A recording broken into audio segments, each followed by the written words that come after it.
Hey everybody, it's Alexander Dahl with Manifest Vitality once again. So, as I've been on a pretty good clip of doing, I have yet another interview.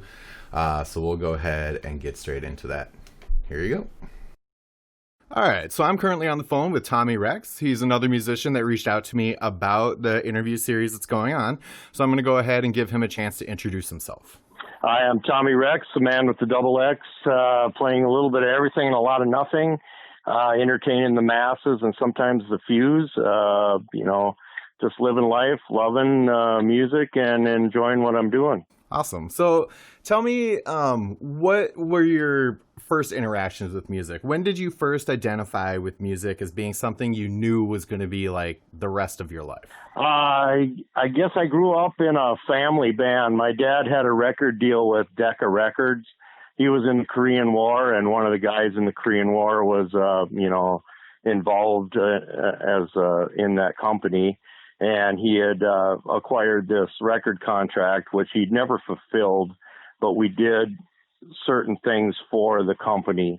He just wasn't fully signed. So my next oldest brother is like 10 years older than me, and he was a drummer in my dad's band. So when I grew up being a little shaver, I started on the drums first. But I was a pretty accomplished drummer around 8 or 9 years old. And then around 10 years old, I got hurt in sixth grade in school, and I got what was called a slipped epiphysis of the left hip, kind of like a chicken drumstick, like the top of it's kind of funny. Okay. Well, on a human, when that slips, the only recourse they have is to put about an 8-inch long screw to hold that top on until you go through puberty. So after I had that happen, a year later they pulled the pin out, and when I had that surgery, I acquired a thing called juvenile rheumatoid arthritis. Oh no.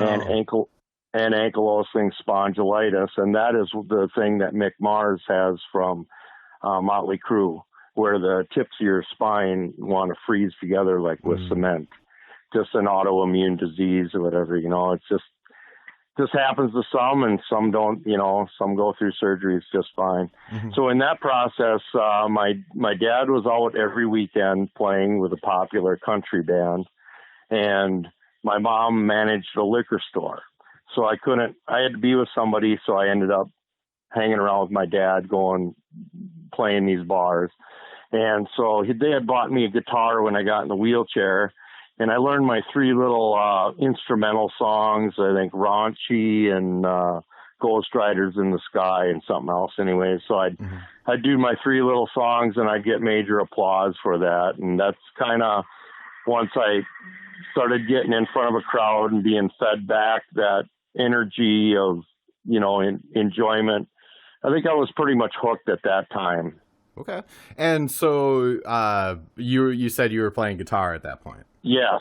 Okay. Yes. I was actually stricken to a wheelchair because they were afraid that, the arthritis that was in my joints was kind of like battery acid. Oh. And they're afraid that I would actually bust my own bones by putting my own weight on them. Okay. And so I went through a whole chemical type of thing to battle the disease, and that ended up being an onslaught of in and out of hospitals and stuff. But music is kind of the thing that kind of pulled me through everything. Mm-hmm. It's kind of a free psychiatrist. There's something real soul soothing about music. So once you got to the point where your condition was starting to become more manageable, what were your first steps about how to further your musicianship? Did you start looking for like other bandmates at that point? Okay, so the next step would have been I did these 3 little songs and people enjoyed that. Well, my dad's lead guitar player at the time started creating the jealousy for the fact that I was getting applause, and people, he'd say under his breath, like, well, nobody ever applauds when I play a lead and stuff like that. Well, one New Year's, and this guy was about 40 years old, I think, right in there. Well, one New Year's Eve, he just didn't show up, and he just told my dad, he said, just get your son to play. And so then I was offered the job and that was when I turned 12 years old. Okay. So I was offered the job to play, and I told him I would take it if I could get the guy $60 a night that he paid him. Mm-hmm. So that was a kind of like, yeah, I suppose. So once we made that deal, then I had to learn his 250 country songs and what have it, and that kind of started the process. One a classmate of mine, I had made a drum set out of coffee cans and a Rector set and a Boy Scout rocket launching stand. And I had this homemade drum set in my bedroom. Mm-hmm. So I would, my one friend would come over and I kind of taught him how to play the drums. I mean, I still could play the drums. It's just that if I played too much, then my wrists and elbows and everything would swell up and stuff. And, mm-hmm. Then I'd be back, fighting a disease and stuff. So, sure. Well, we kind of hit it off every day after school. We spent all of our time doing that. And then this was around 8th grade in school. We both were in band, but they had a guitar and a full trap set and an amplifier there. So every noon lunch period, we'd go in there and we'd be jamming on old classic rock. And next thing you know, we had all the kids, hanging out in the music room. And that's kind of where we originally got our start. So one of the computer whizzes, he kind of said, this was back when the computers had the green writing on them. Sure. And it was more code than anything. Mm-hmm. He said, I'd be willing to play bass guitar for you if you can just tell me how it works. And I said, it doesn't work that way, whatever. But he said, well, give me a try. So he mapped out on his Mac computer how the note structure works. Mm-hmm. And we ended up incorporating him into the jam. And he was correct. He jumped in there flawlessly. And if we played nay, he played nay. He just followed the chords, whatever we played. Mm-hmm. And the local Lutheran church had a gal that was in our grade who played organ over there. And I knew she was in choir, so I kind of got her to come and sing Pat Benatar and Linda Ronstadt, and awesome. Cindy Lauper kind of songs. And so we learned that era of music. Okay, so you would say kind of that initial formation of a band was kind of focused on doing like covers kind of things, since that was what you learned like with your father's band? Right, yes. I by that time when I was getting to be, 14, 15 years old, I already played a couple years in the music wasn't necessarily my music, mm-hmm. but it was a great learning point. And if you really want to learn structure of how songs were, you got to go back to them 3-chord songs. Sure. Where melody overrides the fanciness of the music, and that's where you really learn how songwriting goes. Mm-hmm. But yeah, once we got this together and we played a few school functions, and we found out that everybody wanted us to play everywhere, and I think it was the last 3 years of high school, I think we played, 100 gigs a summer. We just played everywhere. It was awesome times for us. Awesome. So what were kind of the next steps after that? Like transitioning from that band into like your next project, what was that process like? Or did you kind of just stick with that and you've been doing that all along? Like where did you go from there? So my older brother, he had broke away from my dad's band a few years before that, and he moved up to Paynesville, St. Cloud area, mm-hmm. and they had formed a band up there called Contraband, and there was kind of the band, and they offered me like a fill-in spot, so I went up and filled in, and then they wanted me permanently. So sometimes we were a 3-piece and sometimes we were a 4-piece. Mm-hmm. And I just ended up kind of being the lead singer and, played half the leads and stuff. And then that guitar player ended up getting a job business deal and moved away somewhere. So we ended up being 3-piece at that, and the band went through its changes of, mm-hmm. We grew up to a 5-piece band at one time, and we played all the area around St. Cloud up there within 3-hour radius kind of. Awesome. And, I was pretty happy. I got to warm up for Johnny Home and, some bands like that Very were cool. pretty, legends of the area. So are you still playing in that kind of band, or have you transitioned to another project? No, I've had several spots along the line. As a matter of fact, talking about Johnny Home, one of the places we played at, we warmed him up. His guitar player was stepping out and he was going to leave the band. So I actually played with Johnny Home for about a month and a half. Oh, And cool. then this guy, Matt, who was the guitar player who thought he was going to be done, he had met a gal and they wanted to have a normal life. And he found out that his relationship I don't think, lasted very long or whatever the deal was. But he ended up coming back to the band. And so, they were kind of a permanent fit. So I was on my own again. But I've had choices on the side of playing in other bands. In 1991, I was living in Wilmer, and I formed a band called the Rag City Mad Dogs. Mm-hmm. We played a lot of Lynyrd Skynyrd, Southern rock, and blues type kind of stuff. And the problem with that band was our name was so long.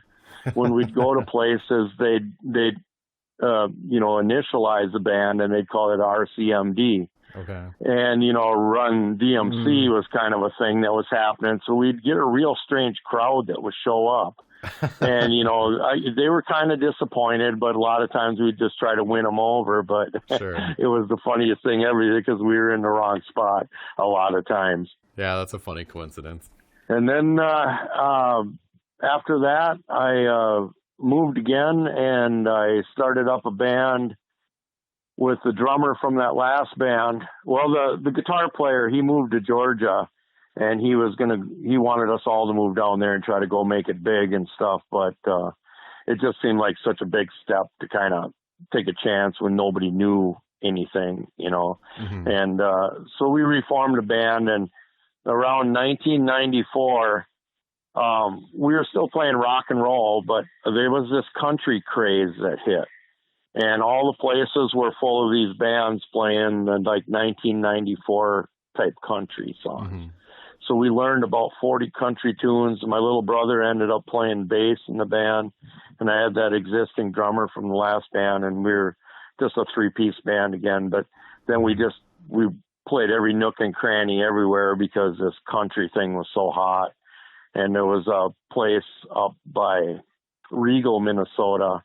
They had a thing called Wrangler Country Showdown, and we went and was part of that, and we won that. We got a lot of notice of winning this country showdown, so we played all the hopping clubs around for a while, and after a few years, the band kind of had changed some members and disintegrated. And alongside of music, I also had a passion for drag racing. Oh, cool. But the drag racing that we did was on top of mud. Oh. So like we had big slicks on the back with paddle tires and carved front tires, and it would just basically be like a dragster rail, and you would just rock it for about 150 feet, and some of those purses that you could win racing would like triple or quadruple the amount of money that you'd made playing music. And so a hobby kind of turned into a little bit more of a professional thing for me. But at a casino in South Dakota, I ended up breaking my back in 1999. Oh, no. And so music was over and racing was over, and they didn't even know if they could save me because all the arthritic problems I had with my bones. Right. When they went to put rods on my back, the screws just spun out. So while I was out on the table, they had the jet helicopter, a titanium cage from New York City to Sioux Falls, South Dakota, to put inside me. And so it looks like I got bread ties and all kinds of erector set going on inside me. But after that, I kind of vowed that I was just going to exclusively do music. And I'd been writing music throughout the years, but never like, we kind of just wrote it for ourselves. We didn't play it out or try to go after anything. So then I formed the band before that was called Tornado Rex, And so my dad said, well, why don't you just be Tommy Lee? Cause that's your name. And I said, well, there's a famous Tommy Lee. So I don't think we'll be doing that because, we'd get a lot of remarks off of that. So he goes, well, then just be Tommy Rex. Mm-hmm. And so I went to the internet and I couldn't do it with one X, but I got two X's. So that's how I go after is Tommy Rex from there. And we put an album out in 2001. And the recording studio I went to ended up kind of being a shill kind of thing where they had a great facility, but they just hired newbie students that just had graduated, and they weren't like experienced enough, and they burned all the effects onto the tape. Oof. So it was like destroyed where you couldn't even go back and clean it up. Right. And that was about a $2,000 lesson, which is, minor, but yet that's a lot of money too. Yeah. And one of the songs off of there, we were able to kind of clean up somewhat. And that was called Hate, Hurt, Harm. Mm-hmm. And I stood in a line one day with a burned copy of it on a CD to meet this pro wrestler named Chyna and pass this along to her boyfriend at the time, which was Triple H. Okay. I was trying to push that song so he could use that to walk out with. Nice. Because it was kind of one of those types of songs. Sure. And not too long after that point, we had the terrorism situation had happened previously, and I ended up writing a song called Third World War. And my manager at the time, his name is Mike Findling. He is also known as Chainsaw from a band called Slave Raider. Okay. And he is also the guy who books the band called Hairball now. Oh, okay, sure. Well, anyways, I asked Mike, I said, do you want to come and be Chainsaw and sing on this song? And so he come down and we went to a studio in Faribault, Minnesota, Gemini Studios. And we recorded a bunch of songs, but this one he sang on. And, of course, Chainsaw's got a reputation. A lot of the radio stations seem to pick it up and play it. One of the comments, he was in Hairball at the time. One of the comments he said, I've signed your CD more than I've signed any old Slave Raider stuff. Yeah, I said, well, then I'm doing it right. And he goes, yes, you are. So, it's all about the advertising and stuff. I live in a little town out in southwest Minnesota, sure. But I played the 5-state area in the 2000s when we were happening. Sure. We just played everywhere. Well, it sounds like you've definitely had a lot of stories and definitely some memorable things happen to you. Are you working on anything like right now? Yes. So I guess the lead where I left off in 2005, we made another CD, and half of that I made at Logic Studios. Brian Bart used to be in a band called Dare Force. He's up in Minnetonka area. Okay. And then the other half of it was done in Gemini Studios. And when we put that one out, we had a song called Superman. And out here in Marshall, Minnesota, that's kind of near me, I got over a half a year of play off of that song. So we toured quite a bit. We were able to do our original music mainly and have very few covers thrown in on that. That's awesome. But I had a few member changes. My drummer at the time, his dad had got struck down with cancer, and when he passed away, then, the drummer decided to take some time off and stuff. And every time you get a new member, it kind of changes the chemical quotient of the band a little bit. Yeah. And we had another album in the works. It was called Living Room Chronicles. That was supposed to have been in the studio in 2007. We never got to get in and do that.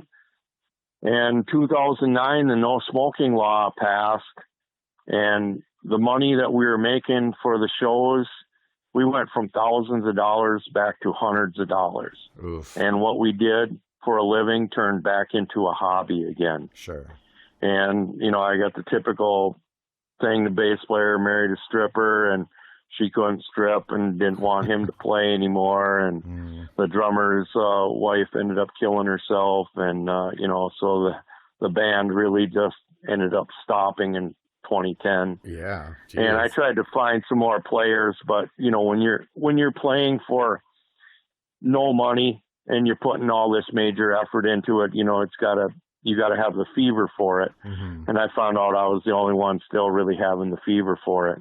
Sure. So I ended up having some kids with my girlfriend. We ended up having twins, and it was a good thing that I was off the road to do that, because That's cool. that's like raising 4 kids at once. Sure. You know, it's not just 2. But so as time went on, then I suppose it was about 3 or 4 years ago, I bought a recording setup.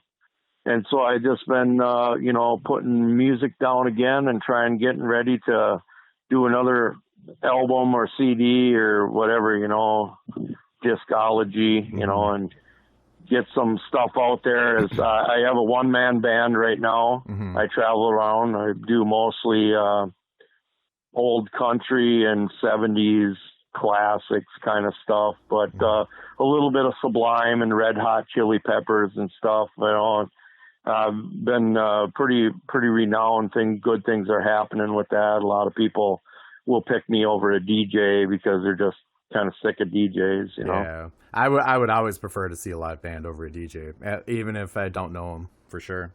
Yeah, my dad always said a bad live band is so much better than any recorded music. Yep. And I kind of got to agree with him. Yep. You know, it's the atmosphere. So what are some websites and links where people can listen to some of your stuff? You know, I don't really have anything going on of that sort. We had TommyRex.com in the past, and it ended up costing me $500 or $600 a year.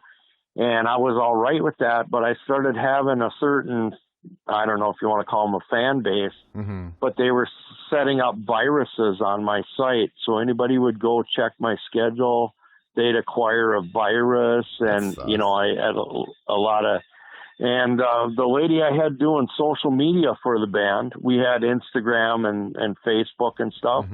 Well, now that she quit doing it, they think I'm like some other person trying to break into my own stuff. And I can't get a hold of a real person there. Right. And so as far as the internet goes, I just, it's just been more of a hassle to try to get involved in it than not. And so, yeah, I have nowhere for anybody to turn about me. But usually I go back up to the cities and a lot of places, and, you know, people have either heard of me or recognize me from the past. Well, So I'm going to try to get out and do a push again once I get this group of music out where I got something to push, and try to find something internet worthy to push it on. yeah, definitely. When you got something ready, let me know. I'm happy to help promote it. So I like to give the person I'm interviewing the last word. So just a message that you kind of feel really resonates with you. Oh, I guess, like I tell all my friends and, you know, my daughter who went away to college, you need to learn how to play an instrument. It's the best, you know, social leveler you'll ever have. There's a lot of negative stuff out in the world, and music is always positive. Even if it's depressing, it's a feeling that needs to come out of you and go somewhere and be seen and noticed. And music will always make a person whole and happy. It's just one of those wonderful things. And I guess that's kind of the gist of it. And especially if you can find 432 hertz, if you know what I'm talking about, that's very pleasing.